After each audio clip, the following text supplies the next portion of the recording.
Good afternoon and welcome to Sci-Fi Chronicles again. And today I'm talking to you about Star Trek Strange New Worlds, Season 3, Episode 7, What is Starfleet?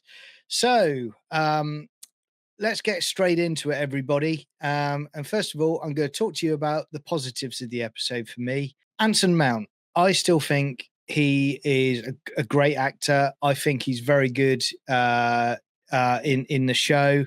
But again, I've said before, he just doesn't have enough to work with, and he's wasted, which is a real shame. The effects and the sets still look absolutely superb. I really do like them. I think they look great. That's all top drawer. It's again, I'm going to go into the negatives of the show and the episode now, but it comes back to the writing and the people producing Star Trek under Kurtzman.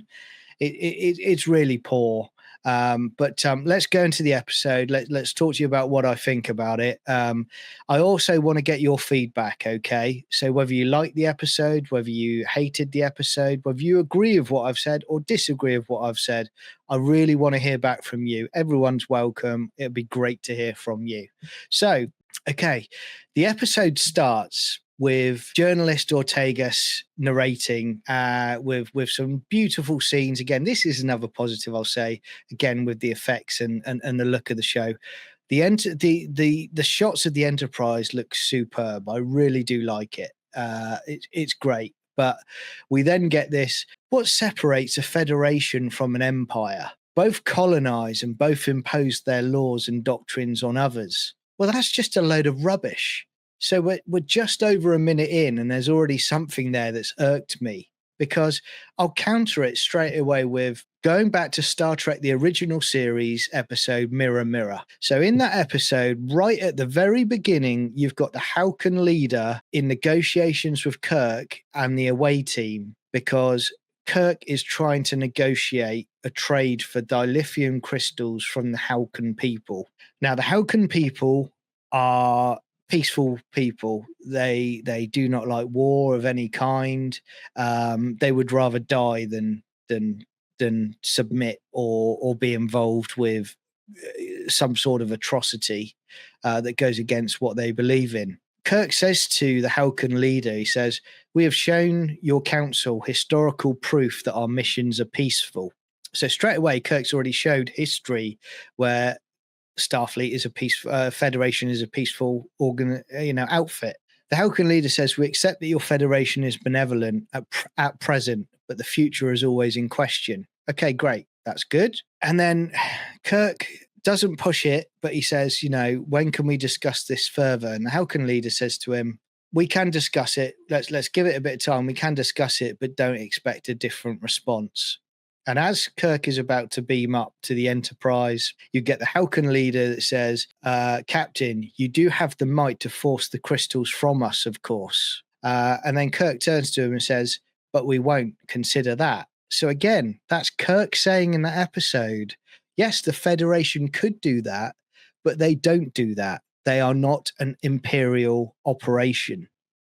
Then they beam up. They've ended up in the mirror universe, so it's the Terran Empire. So then you get that wonderful scene where Kirk comes onto the bridge, and you've got the Halcyon leader who is looking fatigued and worn out because they have stuck to their ideals and they've refused to submit to the Terran Empire. And then, of course, you've got Mirror Universe Spock, who's basically saying, "Look, we've started bombarding their world. That's general orders. If someone disobeys us." So again, straight away in that one episode, you've got the difference between the Federation and the Terran Empire.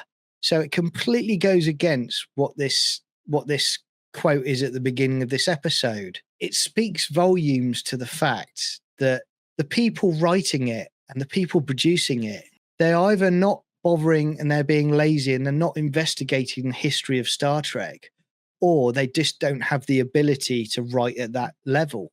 I would say it's probably option 2, in my opinion. And then moving on through the episode. So what I didn't understand, okay, is the Latani want them to escort this creature to their world, to this other world.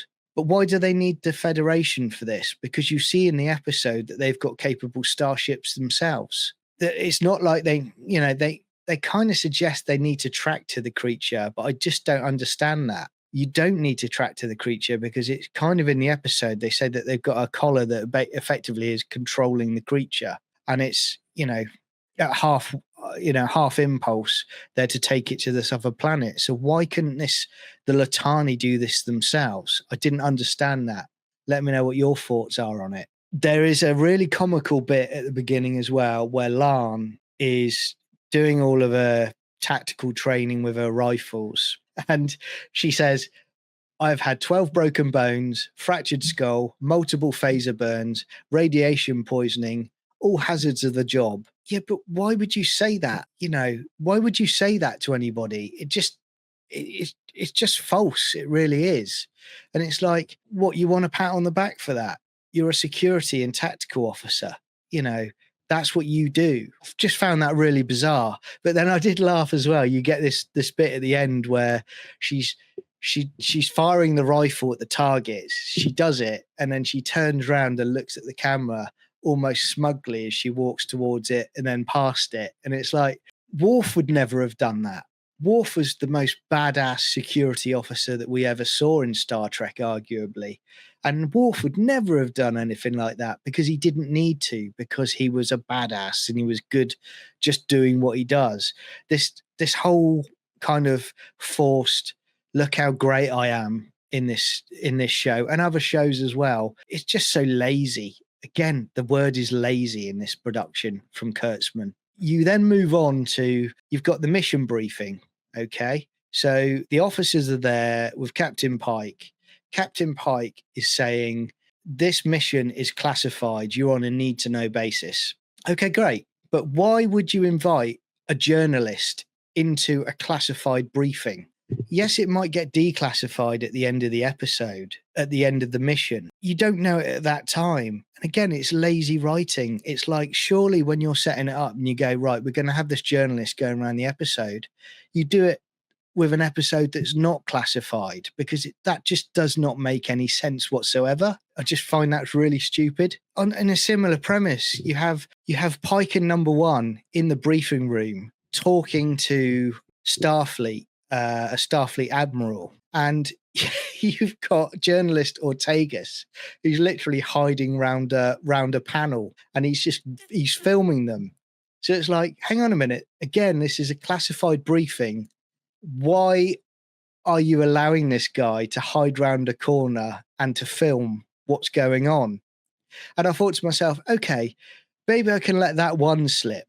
But then a few minutes later, he's still there filming them while they're having a conversation. Is there no security on the Enterprise at all? Instead of Lan looking smug, maybe she should actually keep an eye out in the briefing area, because there's a guy that's snooping around there the whole time. It's really crazy. So that's another bizarre thing. We have Latani at the beginning, okay, and there's a shuttlecraft that's going up to the creature. And yes, it does open fire on the creature. But then you have later in the episode where Uhura, Spock, and Nurse Chapel, they obtain permission from Pike to take a shuttle out to get as close to the creature as possible so Spock can mind meld with the creature. And as part of convincing Pike, Uhura says, hopefully the shuttle's small size won't alarm it. Well, we've established earlier in the episode that it doesn't matter what size craft you've got, because the shuttlecraft for the Latani got ripped to shreds. So that if I was Pike, I'd be going, well, no, that doesn't quite make sense. And it's also established as well, they've altered Latani have altered the Jakaru creature's brain chemistry, so it's focused on violence and destruction.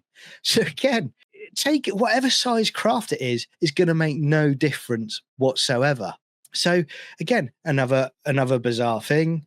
They get injured as a result of it, because what happens? The creature decides to go for the Latani ship and they get hit in the crossfire. You then have the end of the episode where the Jakaru creature establishes that it wants to go into the sun to commit suicide because what they've done to the creature's mind, and that happens.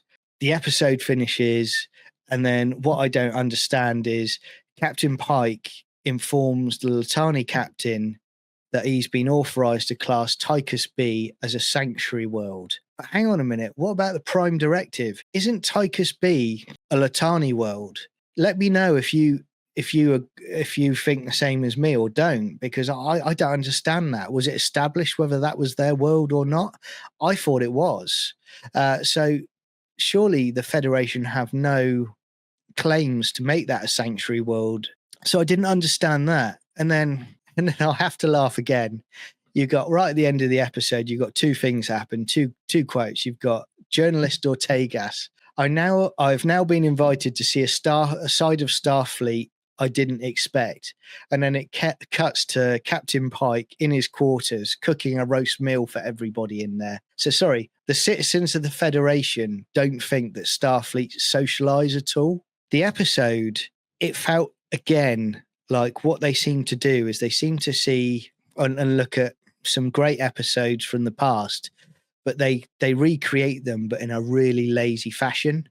Because for me, the episode felt like a rehash of Next Generation Encounter at Farpoint, where you have another creature that is enslaved and forced to do things against its will. But also, I think it's taken elements of Tin Man from Star Trek: The Next Generation, and again, that's a fantastically written episode where you've got the Romulans racing with the Enterprise to get to Tin Man and be first to Tin Man. And also, you've got a Betazoid with a disability that is critical to making contact and being in contact with Tin Man. It makes it great. It's a great story.